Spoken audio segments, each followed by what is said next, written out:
What's going on, everyone? Thanks so much for tuning in to another episode of the Ducks Dish podcast. I'm your host, Max Torres, with ScoopDuck On3, coming to you on Tuesday, May the 20th, 2025. We got an Oregon recruiting centered video for you guys today. You know, Justin and I can't get enough when it comes to recruiting, and it's been kind of a lull for a while, but it's not going to stay that way forever. And I think Richard Wesley's commitment showed us that the Ducks can strike at any time. And joining me, as always, is Justin Hopkins, ScoopDuck owner and publisher. J Hop, how we doing? Pretty good. It's Taco Tuesday, Thirsty Tuesday. I don't know. It's Tuesday. Here we are rolling, and yeah, kind of like a little lull in between some action of visitors and then the potential of upcoming official visitors, and kind of weird because I don't know about you, but Memorial Day weekend feels like it's a week early this year, and so just kind of a weird time. But that's okay. I don't mind the calm in between these two storms that we're in right now. Yeah, I think it feels like a lull from a visitor standpoint and a commitment standpoint, but for me, it's like I think being in SoCal, like there's always something to go to, and I kind of found out somewhat last minute that there's this huge tournament at Milliken, just up the road from me in Long Beach that I've gone to before, and you go there and there's just a bunch of the top names in SoCal that were there, so I popped out over there, spent a couple hours over there over the weekend, and got to interview a couple of Oregon's top targets. Most of them were 27s, so it's definitely down the line. But you look through the summer and into the season, the 2027s are going to kind of become the main focus for us before you know it. And California is loaded with a lot of really good guys. So it's there's no rest for the wicked when it comes to covering recruiting, Justin. No, and it feels weird to say this because I know, you look at Oregon's commit list and it's like, okay, they still have work to do in 26. Absolutely, they do. No question. And I think we probably both agree that I'll bet you, when August rolls around, mid-August, whatever, I'll bet you 2/3 of this recruiting class for Oregon is done. I bet you they're hovering, above 15 commits, probably closer to 20 commits, probably not more than 20, but right around there. And I'm not sure they'll take more than 25 in this class, probably somewhere right around there. Point is, you going out and seeing these 27s, it feels like it's really, really early. It's not. It's not really early. I think it's fair to say that Oregon's spending the bulk of their time right now on the road recruiting, looking at 27s and offering them and beginning those recruitments. And yeah, I agree. It's early, and everybody wants to focus on the 26s, but it is essentially kind of like go time on these 27s, and you getting a chance to see them and watch them in person and meet them gives you a jump start and a leg up when their recruitment start here in basically 4 months or 5 months. Yeah, a couple of the guys that I saw over the weekend, you got Lincoln Edge, Prince Tavazon, who is just going to be an absolute beast out of San Diego. I think he's one of Oregon's priorities in the trenches. And then Quentin Hale out of Cathedral in Los Angeles. He just picked up the Oregon offer, and he's a guy that's been on my radar for a while. So I've got interviews with both of those guys over up on ScoopDuck right now that you guys can definitely go check out. Tavazon's going to be there back up in Eugene for the third time this year in June. So that's definitely one that the Ducks have poured a lot into. And we're going to focus on the 26 class for the most part in this episode, Justin. The Ducks have been sending out not a ton, but some new offers. We got some coaches out on the road. So we'll talk about some of those developments here on today's episode of the pod. And if you guys are watching us on YouTube, thanks for being here on YouTube. J-Hop's rocking the retro UO logo. That's definitely one of my favorites. We had a very lively discussion on message boards last week for start bench cut between the retro UO logo, the regular O that you can see in the background there for both of us, and then you had the Donald Duck kind of version of it. And I still think that the UO logo is probably my favorite one, the retro one you're rocking there.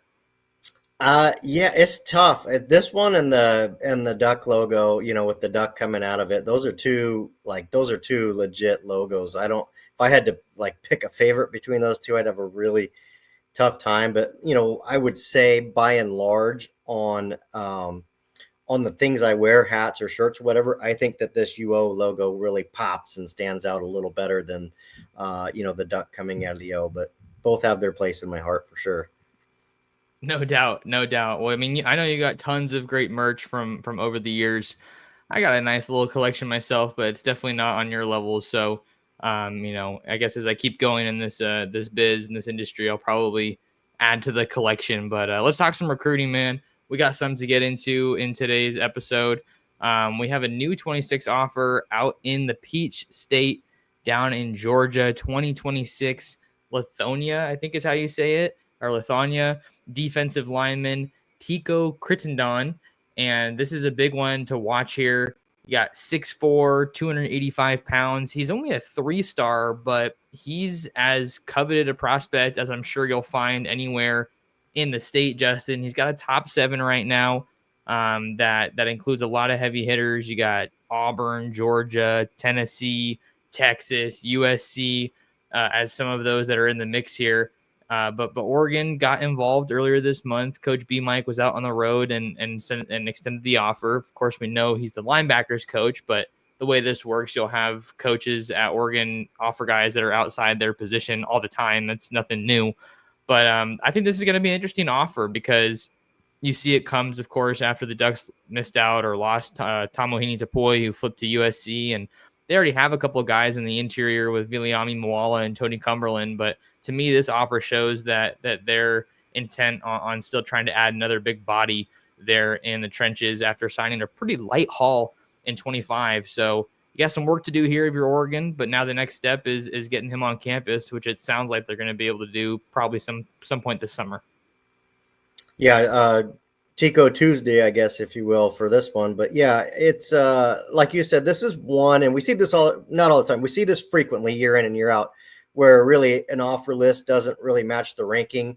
And by that, I mean his offer list supersedes his ranking. I think if you're looking at it that way, I mean, he's got some big dogs recruiting him, and you outlined a few, Tennessee, Georgia obviously is in the mix there, and Oregon. So, this is a guy that seemingly must have, had his stock rise here in this spring after coaches evaluated him or got some more tape on him. And I loved your update on him. I think he was pretty candid about where things stand, like, hey, I've got a legit interest in this program. I'm seeing what they're doing. But we need to get familiar with each other, and I kind of need to experience what life is like, on that side. So to me, I do like the fact, and I say this, that he's got USC in the mix as well, it looks like. So at least maybe he's open. At least maybe it's open for him to look at the West Coast or be more serious about the West Coast versus just being an East Coast guy. So that's something that I really took from your update. And, at this point, I think you and I all agree. Step one right now is making the offer. Step two is getting this guy on campus as an unofficial, official visit, whatever. I think we can agree that step two is getting Crittendon on campus. Yeah, I like your point there about USC also being in the mix here, Justin, because that does maybe lend itself to him being a bit more open to coming out west, which we know distance has always kind of been a hurdle for Oregon to overcome here in the Southeast. But they have had a better track record, not like a glowing track record, but things are getting better in the Southeast, of course, after landing a guy like Naeem Offer last cycle. And then you can look at Big Shaq McCroy. He did transfer. I think he's at Arkansas now, but those were still recruiting battles that they went into the South and won. And those are guys that SEC level programs want. So at the end of the day, getting him on campus is how you get this thing rolling. And he said he wants to commit probably sometime before the season starts, which is almost a default, I think, at this point for a lot of these rising seniors in the 2026 class. So nice to see that Oregon is still kind of leaving no stone unturned and kind of evaluating all of their options at a variety of positions. And I think you and I can probably both agree that the D-line is not a pressing area of need, but I think it's one that you probably want to add some bodies at, seeing that they took a lighter haul last cycle. And now we're going to move to the other side of the ball, but stay on the line of scrimmage. You have 2026 Las Vegas, Nevada, Ed W. Clark, offensive tackle, Dominic Harris. I think I've actually seen him in person twice now. He was at the Navy All-American Combine in San Antonio, and then he was also at Under Armour Salt Lake just last week. And I was like, I think I recognize that guy because he had a great performance when I saw him in San Antonio, and he's just continued to blow up, Justin. This is a guy that has over 30 offers now. He told me in the interview, which is also over on ScoopDuck, that I think he got his first offer in November or something. So he's gone from a virtual unknown commodity to a national recruit in a very short period of time. 6'7.5". He told me that he weighed in at 353 on his official visit to Auburn over the weekend. So he's already got the official visits going. But I think for Oregon here, you obviously need offensive linemen. We were talking kind of about where we think things are at right now with Oregon's offensive line efforts here. And now that you have a guy that is a lot closer to Eugene in Las Vegas, I think you just kind of almost by default, but it's not for bad reason. You kind of by default feel better about Oregon's chances. Yeah, I mean, I think it's fairly clear that if Oregon kind of puts its resources and efforts on a guy out west, that they've got a puncher's chance at anybody. And even though they're a little bit late here, I think if you're a guy like Dominic Harris, you're going to look really hard at Oregon and the success they've had at offensive line. And frankly, I am a bit relieved to see them make this offer. It doesn't change anything that I feel about like the big 3 or 4 that we kind of talk about, which is Ihi and Nacho and Kelvin Obot and Tommy Tofi and Jax Tanner. Oregon could sign all 4 of those guys potentially. But at the end of the day, that kind of only leaves you with 3 offensive linemen in this class just because Jax Tanner is going to take a mission out of high school. So I kind of figured there had to be, something brewing there because that's just really not enough bodies for Oregon. I don't think they need to take 10 offensive linemen in this class, but I also don't think 3 is enough. So, to see a guy like Dominic Harris, which I love his position versatility there. As you could see in this film, he's literally lined up all over the line of scrimmage. Going to play a lot of tackle in the high school level because he's obviously a superior athlete there. But this is a guy I think for Oregon that if you can get him in there, you might end up having to move him around to a couple spots. And like I say, that's a valuable thing for Alik Terry. So love the offer. Love what he had to say in your interview about Oregon. Obviously setting up a visit and getting up here is once again paramount, like we just talked about with the last recruit with Tico. So, I do like to see that a few new offensive line offers were made. This one in particular seems to be one of the smarter ones, if you will. And we'll just kind of have to see how this one develops over the next few weeks and getting him on campus. And the thing with Harris's recruitment that I kind of like for Oregon is just how his official visit schedule is shaking out right now. Got things started at Auburn, but then he's also got Washington and I believe Utah also on his official visit slate. So, I mean, when you think of schools that Oregon goes against on a regular basis, like if they really, really want a guy, I don't think that you worry too much about Washington and Utah. I mean, not to discount what they've done at either of those schools. But they're not usually, Oregon doesn't typically lose a lot of talent to either of those schools. But of course, we have the Cody Green commitment, the flip this cycle that we need to keep an eye on there. But we know the hometown element played a little bit of a role in that one. So I think it's good to see Oregon continuing to look at some of these guys out west. And I don't know. I think, too, he also spoke about the timing of the offer and how Alik Terry was kind of just mad at himself because he got in the mix late. But I don't know. It's like we've talked about. It's not that late when you still have just under 6 months until 7 months until the early signing period. So I think that there's also that aspect of it. I think to the casual college football fan, it'll look like a late offer, but this could be a guy that Oregon just been keeping tabs on and trying to evaluate, and he's gone out to more camps, and that's allowed them to get more eyes on him, and now they're hopefully going to get him on campus to see how he vibes with the staff and if he's like a culture fit and things like that. So he's only a 3-star, but I think that his offer sheet is as impressive as almost any that you'll find anywhere in the country. And maybe he's a guy that could see his ranking climb with a good senior season. Yeah, and really we need to look at this as really there's 2 recruiting cycles now, in recruiting. I mean, if in the 26 class in particular, if we talk about it now, we're kind of towards the end of the first cycle of it, right? Where you're going to have official visits come up. There's going to be a wave of commitments more than likely towards the end of June and in July, whether it be at Oregon or other schools. There's going to be a lot of commitments that take place. And then what will happen is everybody will kind of like take a break, do their fall camps, hit August that way. And you'll see Oregon and other schools do the same thing, just kind of picking around and talking to guys here and there and saying, hey, man, any change of heart? Is there, you want to take a visit, you want to come check out a game. And that's kind of that second, area of recruiting, of that second cycle. So, that's where, if Oregon does miss on Harris here and gets in quote unquote too late, there's no reason not to believe that they might not revisit, or he might open up communication again in the fall and want to take visits. So we see that happen. It's going to happen again this year. I'm not sitting here saying, don't worry, Oregon's going to flip everybody. I'm just saying there is a second cycle, and these things are pretty common at Oregon and other places. So if they can manage to kind of, sew this one up in pretty quick fashion, we'll just kind of have to see. But yeah, I like the addition, like that he got an offer, and it sounds like, with reading your interview, he had a lot of pretty good things to say about Oregon. So that's pretty strong comments considering he was just basically offered.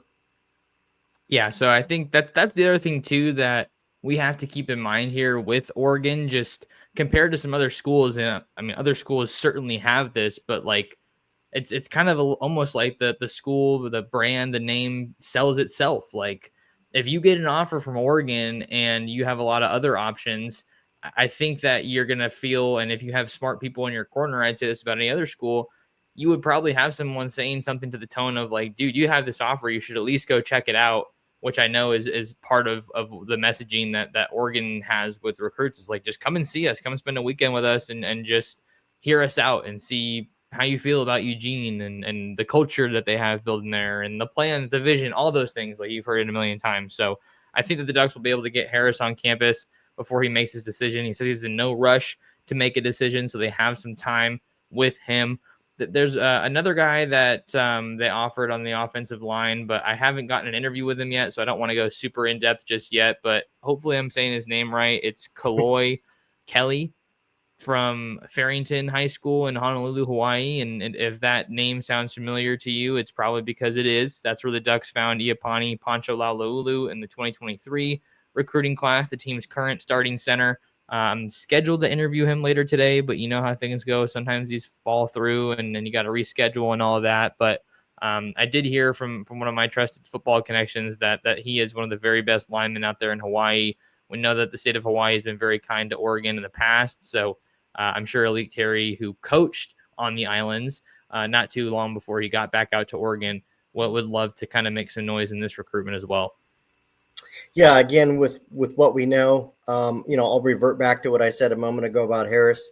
I was a tad bit worried that the board overall was thin at offensive line. It was top heavy, if you will, because I think, you look at Tofi, Ihenicho, and Obot as the potentially three most likely guys right now. There wasn't a lot after that. And again, Jax Tanner, mission guy.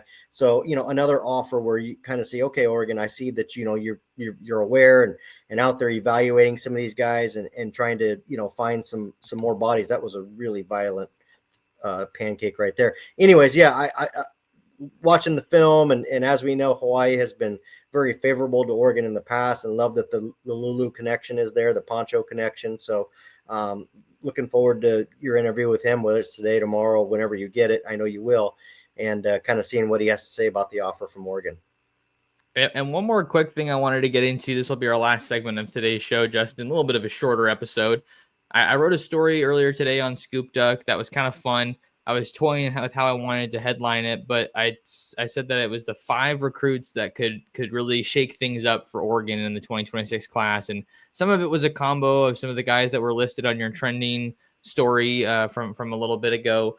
And then for me, I think I also viewed it as guys that Oregon probably just has some ground to make up with. And both Tico and Dominic Harris were on that list. But the name that was the first one to come to mind for me as probably the most intriguing prospect, in my opinion, on Oregon's board is Joey OBrien out of Pennsylvania. I mean, this is a 6'4", maybe he's pushing 6'5" defensive back that Oregon thinks can do a little bit of everything. I think I've heard some chatter of other schools maybe even giving him the option to play receiver.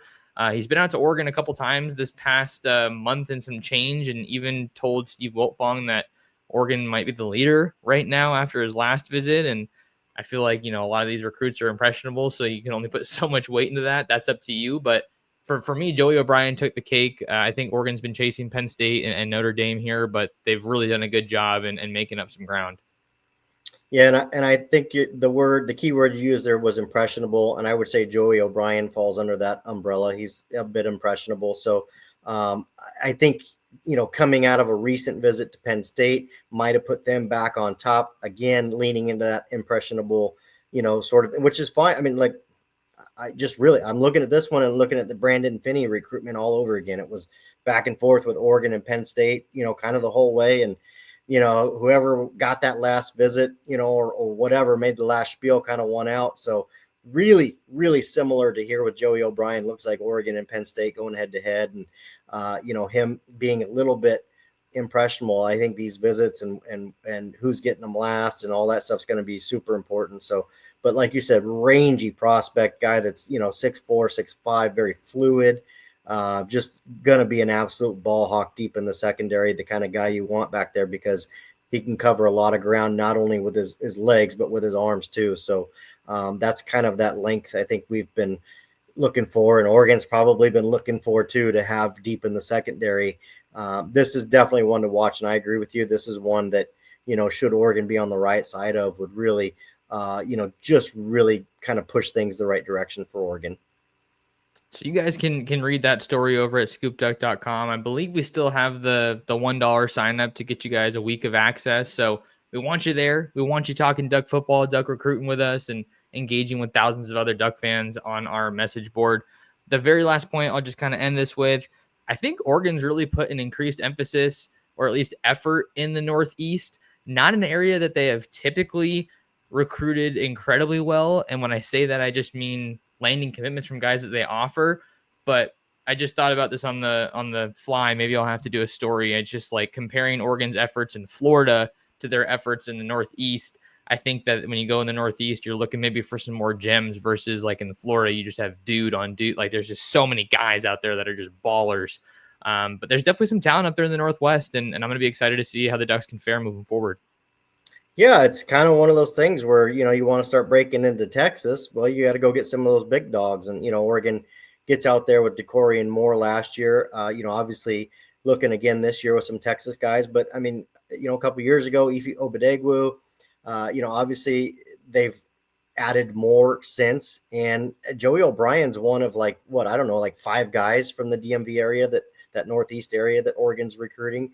Emmanuel Henicho is kind of like the big name, but I mean, Nick Abrams. Nick Abrams, Kerry Adams. There's a lot of guys up that way that Oregon's recruiting. So it'll be interesting to see just if that movement kind of continues. And, Messiah Hampton, I guess you could kind of lump him in there, obviously being out of New York.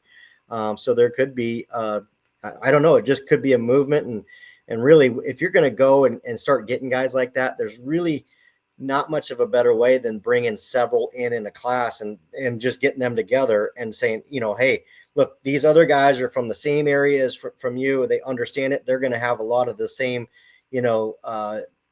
just issues getting back and forth to home that you will. You guys will be able to bond out here. And it's a really good selling point. We've seen it work, in other pockets of the United States for Oregon. So it'll really be interesting to see how that works this year with the Northeast/DMV area. Plenty of storylines to track here for Oregon in the 2026 recruiting class, and we will do our very best to cover each and every one of them over at ScoopDuck.com. You want to find more of Justin, you can follow him at jhopkinssd. Find me anywhere at mtorresports. Check out ScoopDuck.com and subscribe to the ScoopDuck On3 YouTube channel. While you're at all those things, share the show. We greatly appreciate it, and we'll catch you guys in the next episode of the Ducks to Ish podcast.